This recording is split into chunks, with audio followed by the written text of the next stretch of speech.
Detective. After this, I'm gone. No big surprise. سلام دوستان، به کانال سینماگرافی 7 خوش اومدین. امروز میخوایم راجع به فیلم 7 صحبت کنیم. فیلمی که محصول سال 1995 کمپانی نیو لاین سینماست.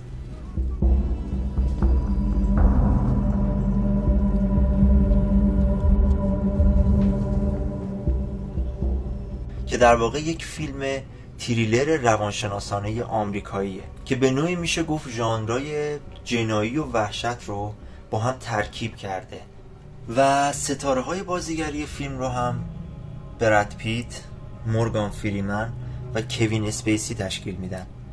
کوین اسپیسی که توی تیتراژ اسمش نمیاد و یک توافقی بوده، یک ایده نوعی بوده که حالا از جانب فکر میکنم کارگردان، فیلمنامه‌نویس و خود کوین اسپیسی بوده برای اینکه جذاب‌تر بشه. خب اون موقع روی پرده سینما کسی نمیدونسته کوین اسپیسی بازی کرده و زمانی که این قاتل تو اواخر فیلم نشون داده میشه روی پرده سینما، خب این جذابیت ایجاد میکرده. اون هم چه کسی؟ کوین اسپیسی. و همینطور کارگردان فیلم که دیوید فینیچره و وقتی اسمش میاد اونایی که خوب میشناسنش میدونن چقدر کاراش خاصه، چه نگاهی داره. No fluff, nothing light here. It will shock, it will disrupt.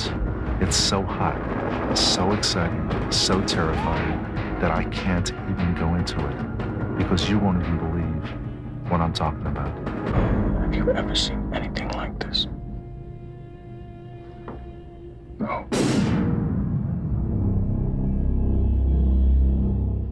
This is crazy. We'll just talk to him. Excuse me, sir. Are you by any chance a serial killer? به جرئت میشه گفت فیلم 7 یکی از بهترین فیلم های جنایی درامه. اثری به دور از کلیشه های رایج که با داستانی فوق‌العاده، شخصیت پردازی قوی، فضاسازی و خلق میزانسن درست تونسته مخاطب خودشو میخکوب کنه. اثری که بدون شک ارزش دیدن داره.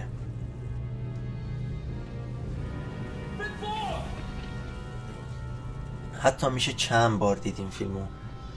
این فیلم اگرچه از نظر مضمون، قصه و گونه یک فیلم پلیسی و پرهیجان و حادثه است، اما از نظر پرداختن به شخصیت‌ها یا شخصیت پردازی در واقع یک درام روانشناسانه محکمه.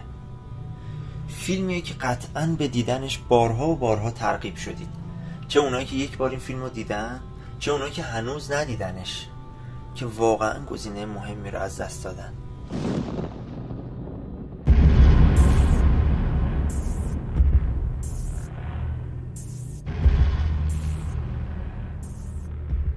تیتراژ اول فیلم که مثل کل فیلم کارگردانی شده و فکر شده است که جایگاه سومین تیتراژ تاریخ سینما رو داره. پس ما نباید این رو بزنیم جلو، این تیتراژ رو باید نگاه کنیم. تیتراژی که ساختار و سبک فیلم رو تا حدی برای بیننده مشخص میکنه و بیننده هم از قبل میدونه که با یه فیلم جنایی و تاریک روبروه و اینجوری انتظار هر اتفاق ترسناک و شوکه کننده ای رو داره.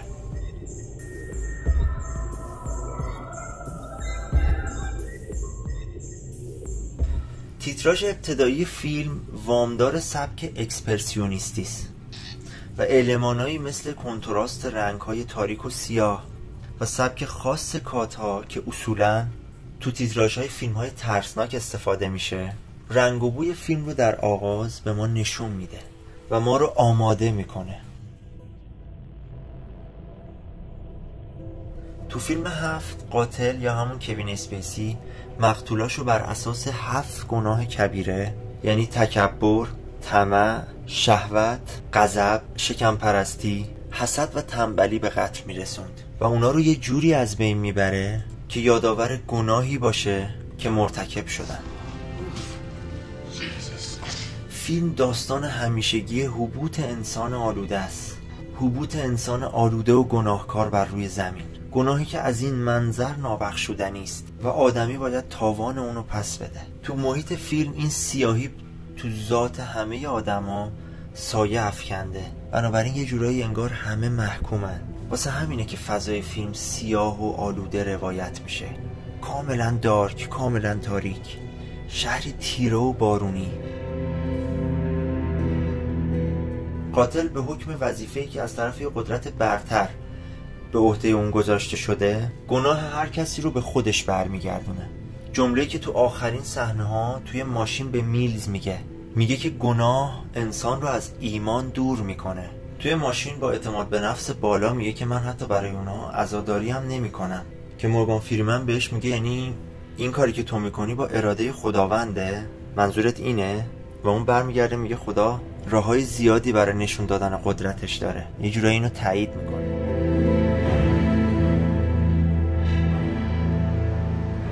اولین مقتول یه مرد خیلی چاقه که روی میز غذاخوری نشسته و صورتش توی ظرف اسپاگتی قرار داره. کارگردان این سکانس رو هم مثل سکانس های دیگه فیلم کاملا دقیق و حساب شده طراحی کرده. استفاده از نورپردازی اصولی، به خصوص در پلان اول که سامرست توی ضد نور قرار داره و همراه کنتراست بالا که یادآور فیلم های نوار آمریکاست و به مخاطب القا میکنه که گویی این شهر و مردمش تو تاریکی و ابهام و همینطور گناه قرار دارن، حتی اگر اون افراد پلیس باشن.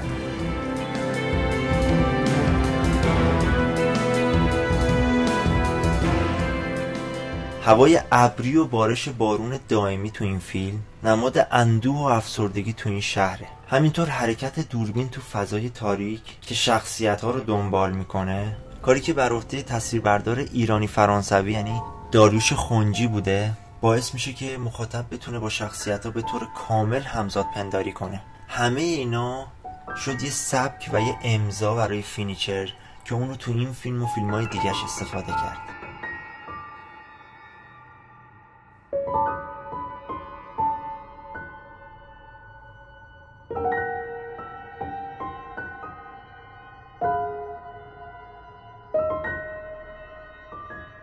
میلز و سامرست دو شخصیتی هستند که کاملا روبرو و مقابل هم قرار دارن.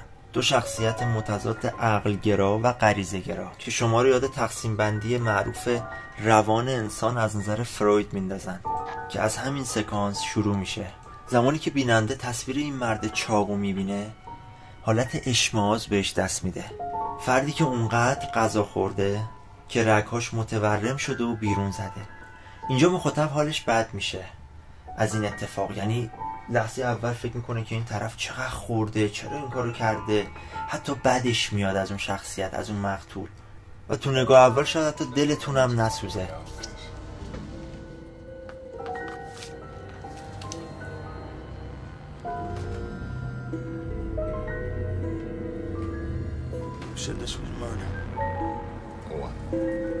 این سکانس اولین قتل و اولین گناه کبیره از نظر مسیحیته.